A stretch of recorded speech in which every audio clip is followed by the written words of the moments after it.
ಎಲ್ಲರಿಗೂ ನಮಸ್ಕಾರ. ಇವತ್ತು ಕರಾವಳಿ ಶೈಲಿಯ ಒಂದು ಬೆಂಡೆಕಾಯಿಯ ಸಿಂಪಲ್ ಸಾರು ಮಾಡೋಣ. ಮಧ್ಯಾಹ್ನ ಊಟಕ್ಕೆ ಒಂದು ಸಾರು, ಅದರೊಟ್ಟಿಗೆ ಒಂದು ಈ ತಿಮರೆಯ ಚಟ್ನಿಯ, ಕೊತ್ತಂಬರಿ ಸೊಪ್ಪಿನ ಚಟ್ನಿಯ ಅಥವಾ ಹುರುಳಿಕಾಳಿನ ಚಟ್ನಿಯ ಇದ್ದರೆ ಒಂದು ಸೂಪರಾದ ಊಟ ಆಗ್ತದೆ. ಕರಾವಳಿಗರು ಹೆಚ್ಚಾಗಿ ನಾವಿದನ್ನು ಮಾಡ್ತೇವೆ.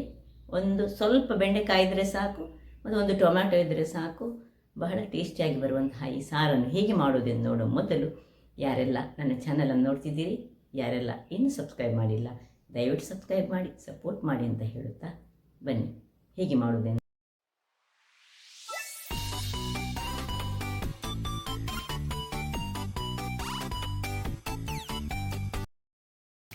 ನಮಸ್ತೆ ಮಿತ್ರರೇ, ಇವತ್ತೊಂದು ಸಿಂಪಲಾದ ಬೆಂಡೆಕಾಯಿಯ ಸಾರು ಮಾಡೋಣ.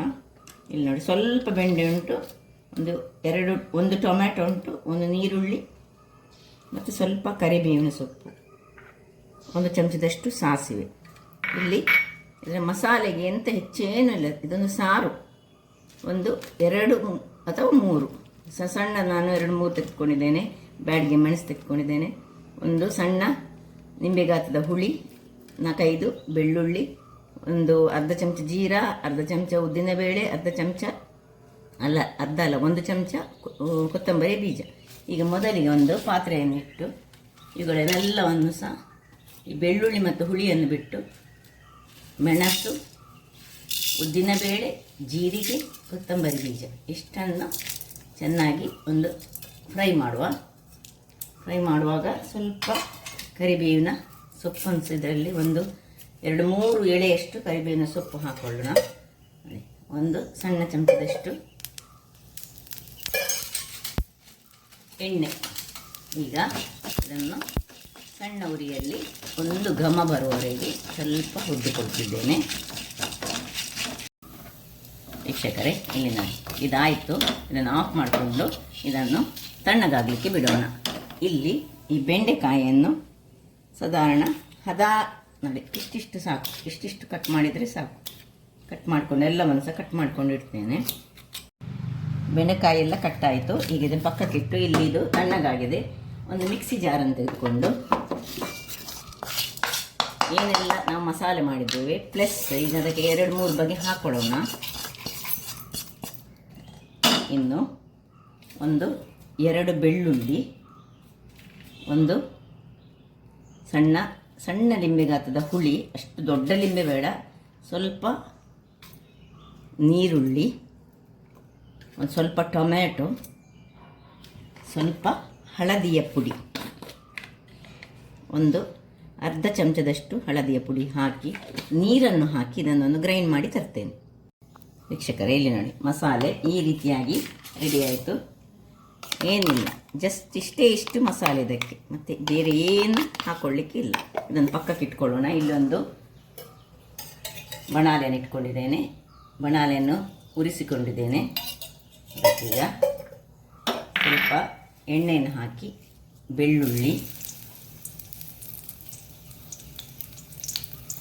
ಕರಿಬೇವಿನ ಸೊಪ್ಪು,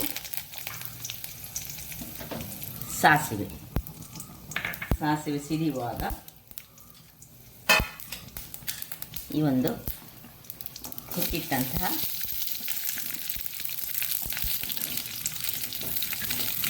ಬೆಂಡೆಕಾಯನ್ನು ಹಾಕ್ಕೊಂಡು ಚೆನ್ನಾಗಿ ಅದರಲ್ಲಿ ಫ್ರೈ ಮಾಡಿಕೊಳ್ಳೋಣ ಎಣ್ಣೆಯಲ್ಲಿ. ಎಣ್ಣೆಯಲ್ಲಿಯೇ ಒಂದು 2-3 ನಿಮಿಷಗಳ ಕಾಲ ಹೀಗೆ ಫ್ರೈ ಹಾಕ್ಕೊಳ್ಬೇಕು.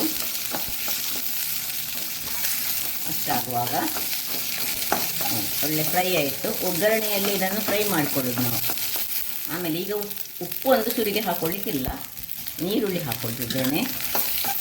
ನೀರುಳ್ಳಿ ಸಹ ಇದರಲ್ಲೇ ಒಳ್ಳೆ ಫ್ರೈ ಆಗಬೇಕು. ಈವನ್ ಟೊಮ್ಯಾಟೊ ಸಹ ಇದರಲ್ಲೇ ಒಳ್ಳೆ ಫ್ರೈ ಹಾಕ್ಕೊಳ್ಬೇಕು. ಒಂದು 2-3 ನಿಮಿಷಗಳ ಕಾಲ ಒಂದು ಹದಾ ಉರಿಯಲ್ಲಿ ಇದನ್ನು ಹೀಗೆ ಫ್ರೈ ಮಾಡ್ಕೊಳ್ಳೋಣ.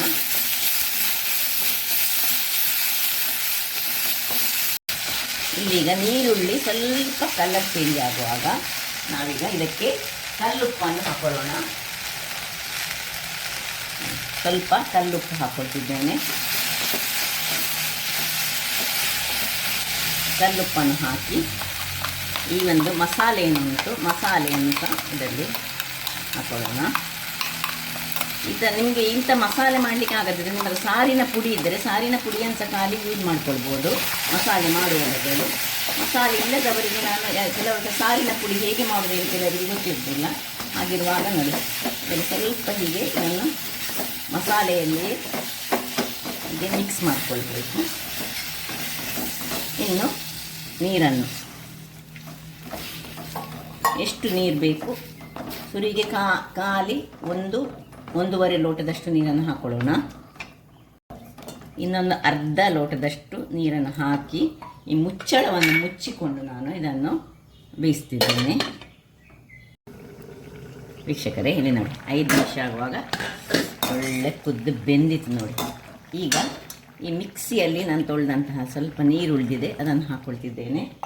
ಮತ್ತು ಇನ್ನು ನಿಮಗೆ ನೀರು ಬೇಕಿದ್ದರೆ ನೀರು, ದಪ್ಪ ಬೇಕಿದ್ದರೆ ದಪ್ಪ, ಹೇಗೆ ಅದರ ಪ್ರಕಾರ ಮಾಡಿಕೊಳ್ಬೇಕು. ನನಗೆ ಇಷ್ಟು ದಪ್ಪ ಬೇಡ, ನಾನು ಸ್ವಲ್ಪ ಇದಕ್ಕೆ ನೀರನ್ನು ಹಾಕ್ಕೊಳ್ತೇನೆ. ಇನ್ನು ಒಂದು ಅರ್ಧ ಲೋಟದಷ್ಟು ಪುನಃ ನೀರನ್ನು ಹಾಕ್ಕೊಂಡು ಸ್ವಲ್ಪ ತಿರುಗಿಸಿ ಉಪ್ಪನ್ನು ಚೆಕ್ ಮಾಡಿಕೊಳ್ಳೋಣ. ಉಪ್ಪು ಕಡಿಮೆ ಉಂಟು, ಸ್ವಲ್ಪ ಉಪ್ಪು ಮತ್ತು ಸ್ವಲ್ಪ ಒಂದಿಷ್ಟು ಬೆಲ್ಲವನ್ನು ಹಾಕ್ಕೊಳ್ತೇನೆ. ಸ್ವಲ್ಪ ಉಪ್ಪು ಮತ್ತು ನೋಡಿ ಸಣ್ಣ ತುಂಡೊಂದು ಬೆಲ್ಲ. ಇದು ಬೆಲ್ಲ ಆಪ್ಷನಲ್, ಬೇಕಿದ್ದರೆ ಮಾತ್ರ ಹಾಕ್ಕೊಳ್ಬೋದು, ಯಾರಿಗೆ ಬೇಡ. ಇದನ್ನು ಒಂದು ಒಳ್ಳೆ ಇನ್ನು ಒಂದು ಒಳ್ಳೆ ಕುದಿ ಬಂದರೆ ಸಾಕು. ವೀಕ್ಷಕರೇ ಇಲ್ಲಿ ನೋಡಿ ಆಯಿತು, ಒಳ್ಳೆ ಕುದಿ ಬಂತು ನೋಡಿ. ಇಷ್ಟಾಗುವಾಗ ಇದನ್ನು ಆಫ್ ಮಾಡಿಕೊಂಡು ಇನ್ನು ಸರ್ವ್ ಮಾಡೋಣ. ಇದನ್ನು ದೋಸೆಯೊಟ್ಟಿಗೆ ಆಗ್ತದೆ, ಅಥವಾ ಇಡ್ಲಿಯೊಟ್ಟಿಗೆ ಆಗ್ತದೆ, ಅಥವಾ ಅನ್ನದೊಟ್ಟಿಗೆ ಸಾರು ರೂಪದಲ್ಲಿ ಸಹ ನಾವು ಯೂಸ್ ಮಾಡ್ಕೊಳ್ಬೋದು. ನೋಡಿ ಎಷ್ಟು ಚೆನ್ನಾಗಿ ಬಂತು. ಈ ರೀತಿ ಸಿಂಪಲಾದ ಸಾರು ಮತ್ತು ಟೊಮ್ಯಾಟೊ ಚಟ್ನಿಯ ಅಥವಾ ಈ ಒಂದೆಲಗದ ಚಟ್ನಿಯ ಅಂದರೆ ತಿಮರೆಯ ಚಟ್ನಿಯೊಟ್ಟಿಗೆ ಸಹ ಊಟ ಮಾಡಲಿಕ್ಕಂತೂ ಬಹಳ ಚೆನ್ನಾಗಿ ಬರ್ತದೆ. ಹಾಗಾದರೆ ನೋಡಿದ್ರಲ್ಲ ವೀಕ್ಷಕರೇ, ಒಂದು ಸುಲಭ ರೀತಿಯಲ್ಲಿ ಮಾಡುವಂತಹ ಒಂದು ಬೆಂಡೆಕಾಯಿಯ ಸಾರು. ಹೆಚ್ಚಾಗಿ ಕರಾವಳಿಗಳು ನಾವು ಇದನ್ನು ಮಾಡ್ತೇವೆ. ಹಾಗಾದರೆ ನನ್ನ ಈ ಕುಕಿಂಗ್ ಚಾನಲ್ ನಿಮಗೆ ಇಷ್ಟ ಆದರೆ ಬೋಳೂರು ಸುವರ್ಣ ಚಾನಲನ್ನು ಲೈಕ್ ಮಾಡಿ, ಶೇರ್ ಮಾಡಿ ಹಾಗೂ ಸಬ್ಸ್ಕ್ರೈಬ್ ಮಾಡಿ, ಹಾಗೂ ನನ್ನ ಇನ್ಸ್ಟಾಗ್ರಾಮ್ ಪೇಜನ್ನು ಫಾಲೋ ಮಾಡಿ. ಧನ್ಯವಾದಗಳು.